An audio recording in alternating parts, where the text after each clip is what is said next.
اسی وجہ سے ہم نے منکر کا لفظ استعمال کیا ہے کہ یہ لفظ تمام برائیوں پر بھی دلالت کرتا ہے اور گناہ پر بھی۔ ہم نے منکر کے عموم میں صغیرہ و کبیرہ دونوں قسم کے گناہوں کو داخل کیا ہے، لہذا امر بالمعروف کبیرہ گناہوں کے ساتھ ہی خاص نہیں بلکہ حمام میں شرمگاہ کھولنا، اجنبی عورت کے ساتھ خلوت اور اجنبیہ کو دیکھنا، یہ تمام ایسے صغیرہ گناہ ہیں جن سے روکنا واجب ہے، اور گناہ صغیرہ و کبیرہ کے درمیان فرق قابل بحث ہے جو عنقریب توبہ کے بیان میں آئے گا۔ منکر فی الحال موجود ہو، یہ نمبر دوسرا پوائنٹ ہے، اس شرط سے وہ صورت خارج ہو گئی جب کوئی شخص شراب پی کر فارغ ہو چکا ہو، کیونکہ برائی ہو جانے کے بعد عوام کو اختیار نہیں ہوتا۔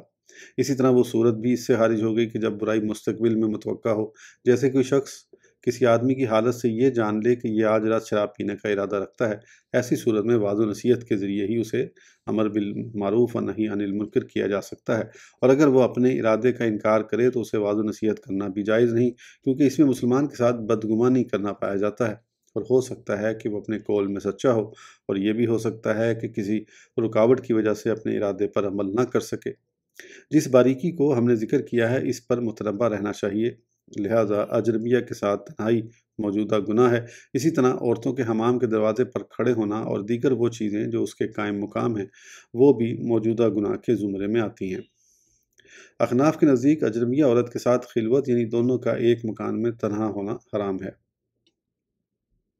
نیکی کی دعوت دینے والے پر بغیر تجسس منکر ظاہر ہو۔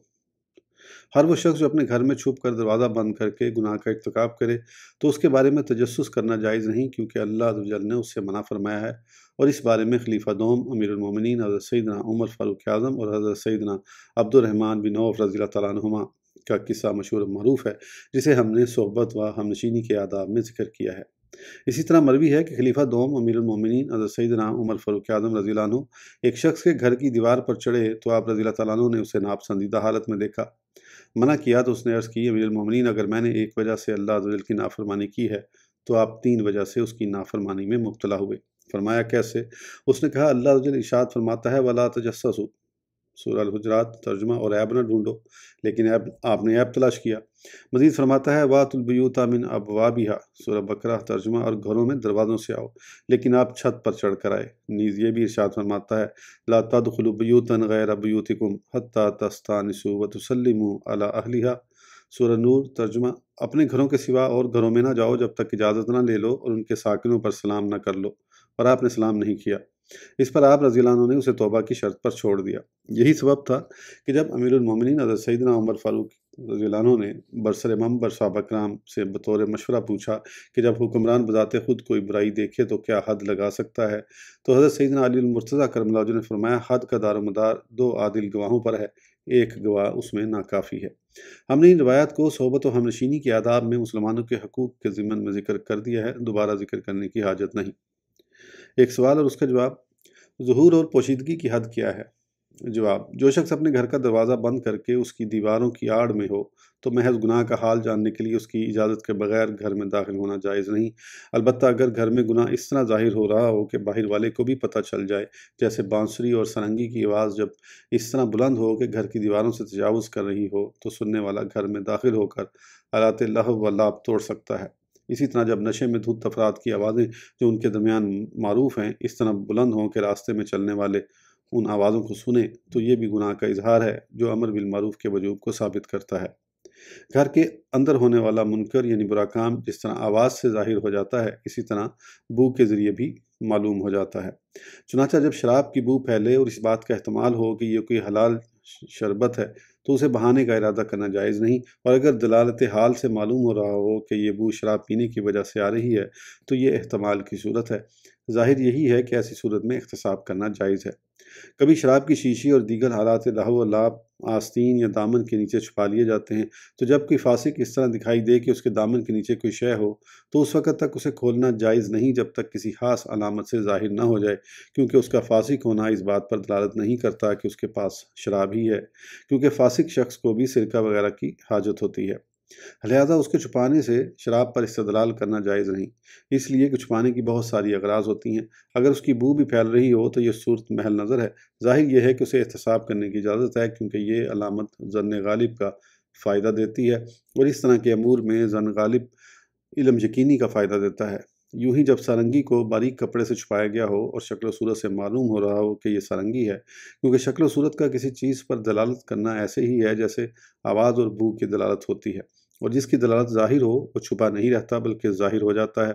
اور ہمیں اس بات کا حکم دیا گیا ہے کہ جس کی اللہ عز و جل نے پردہ پوشی فرمائی ہم بھی اسے چھپائیں، اور جو ہم پر ظاہر ہو اس سے منع کریں۔ اظہار صرف دیکھنے ہی سے نہیں ہوتا بلکہ سننے، سونگھنے اور چھونے سے بھی ہوتا ہے، لہذا اظہار کو دیکھنے کے ساتھ ہی حاصل کرنا ضروری نہیں، کیونکہ مقصود علم ہے، اور چاروں حواس یعنی سننا، سونگھنا، چھونا اور دیکھنا بھی علم کا فائدہ دیتے ہیں۔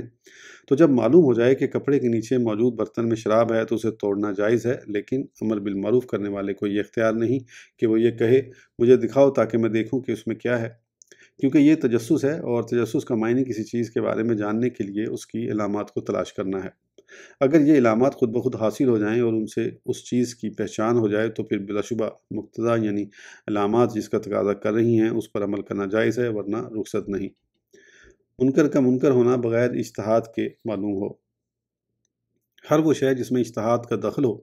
اور علماء مجتہدین کا اختلاف ہو اس میں امر بالمعروف و نہی عن المنکر کرنا جائز نہیں۔ مثلا اگر کوئی شافعی گو یا بجو یا ایسے جانور کا گوشت کھا رہا ہو جسے بسم اللہ پڑھے بغیر ذبح کر دیا گیا ہے تو حنفی کو اس پر اعتراض کرنا جائز نہیں۔ اسی طرح اگر کوئی حنفی غیر مسکر یعنی نشہ نہ لانے والی نیند پیے یا ذوی الارحام کو میراث دے یا اس گھر میں بیٹھے جسے حق کے پڑوس کی وجہ سے بطور شفع لیا ہو اور اسی طرح کے دیگر معاملات کر رہا ہو جن میں احناف اور شوافے کے درمیان فروعی اختلاف ہو تو کسی شافعی کو اس حنفی پر اعتراض کرنا جائز نہیں۔ البتہ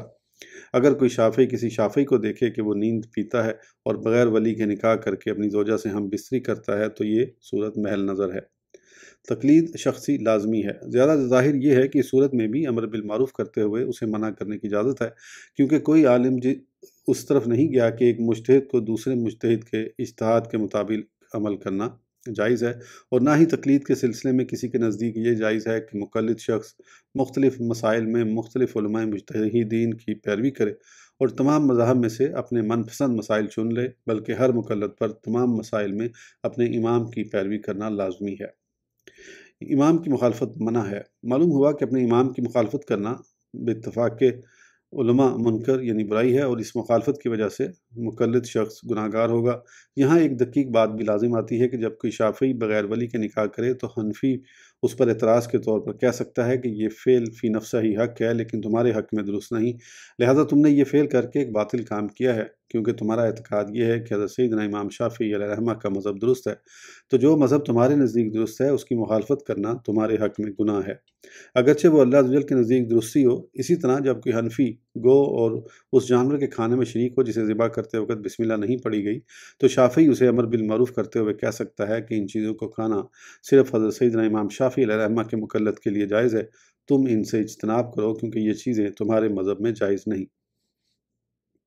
یہاں ایک مسئلہ زیر بحث آتا ہے جس کا تعلق محسوسات سے ہے۔